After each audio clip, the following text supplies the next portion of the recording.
Now we start chapter number 2 जिसका नाम है सीक्वेंसेस। तो सीक्वेंस वाले चैप्टर में से हम मेन टॉपिक कवर करेंगे ताकि हमारा एक बेस तैयार हो सके नेक्स्ट चैप्टर्स के लिए। तो सबसे पहले सीक्वेंस की डेफिनेशन करते हैं।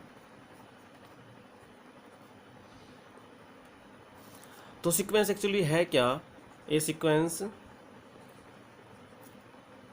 Is a function whose domain is the set of natural numbers and range can be any set। यानी हम एक फंक्शन लेके चल रहे हैं जिसका डोमेन हम ले रहे हैं नेचुरल नंबर्स। अब जो रेंज आएगी वो कुछ भी आ सकती हैं। अब जैसे हम क्लास में रोल नंबर से लेते हैं तो फर्स्ट रोल नंबर हमारे पास कोई ना कोई स्टूडेंट होता है, ऐसे ही सेकंड रोल नंबर हमारे पास कोई ना कोई स्टूडेंट होता है, थर्ड भी होता है। इस तरह से अगर हम सारे नेचुरल नंबर्स लेके चलते हैं तो हमारे पास इनफाइनाइट हमारे पास ये ऑब्जेक्ट्स आ जाएंगे, यानी एक रेंज बन जाएगी हमारे पास। अब ये रेंज पर डिपेंड करता है कि वो रेंज क्या आई हुई है। अगर ये रियल हमारे पास नंबर्स होते हैं तो इसको रियल सीक्वेंस कह देंगे। यानी अगर रियल सीक्वेंस देखें,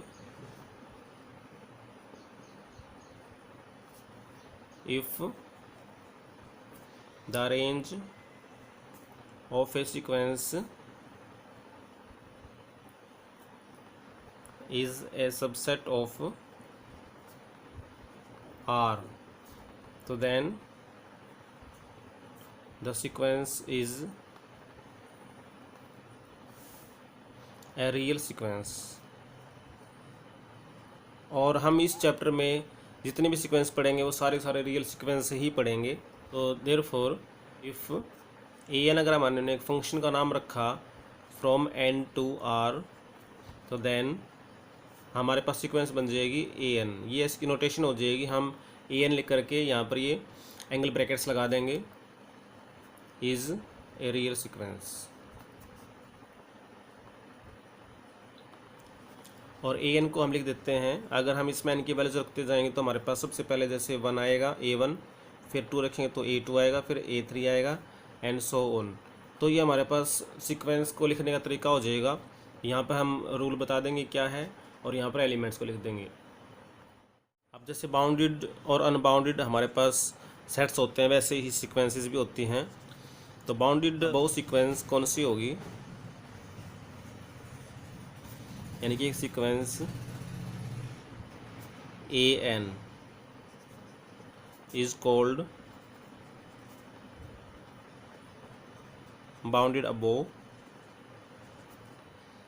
इफ, जब हर एक ए आई किसी एक नंबर से लेस देन इक्वल हो। If there exist a real number, हमने के ले लिया, सच दैट कि ए एन जितने भी ए एन है वो सारे less than equal to K हैं। For all n belongs to N, and जो कैपिटल के हमने लिया है is called an upper bound.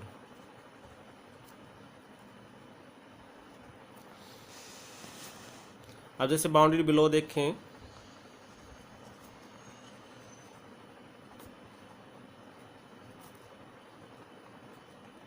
तो ये sequence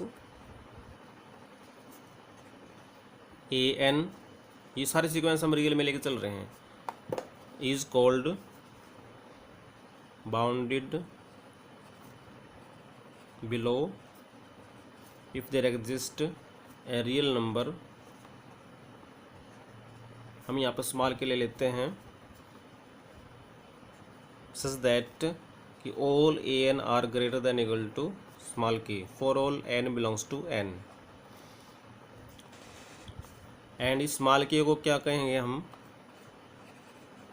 is called a lower bound. तो देखिए अपर बाउंड भी मैंने समझ लिया और हमने लोअर बाउंड भी समझ लिया, और हमें यहाँ से पता लग गया कि कौन सी सीक्वेंस बाउंडेड अबव होती है और कौन सी बाउंडेड बिलो होती है। अगर कोई सीक्वेंस दोनों ही है, बाउंडेड अबव भी है बाउंडेड बिलो भी है, तो सीक्वेंस को कहेंगे हम बाउंडेड सीक्वेंस। अगर इनमें से किसी एक में कमी है या हो सकता है कि कोई सीक्वेंस अगर बाउंडेड अबव नहीं है या फिर बाउंडेड बिलो नहीं है तो वो अनबाउंडेड कहेंगे उसको।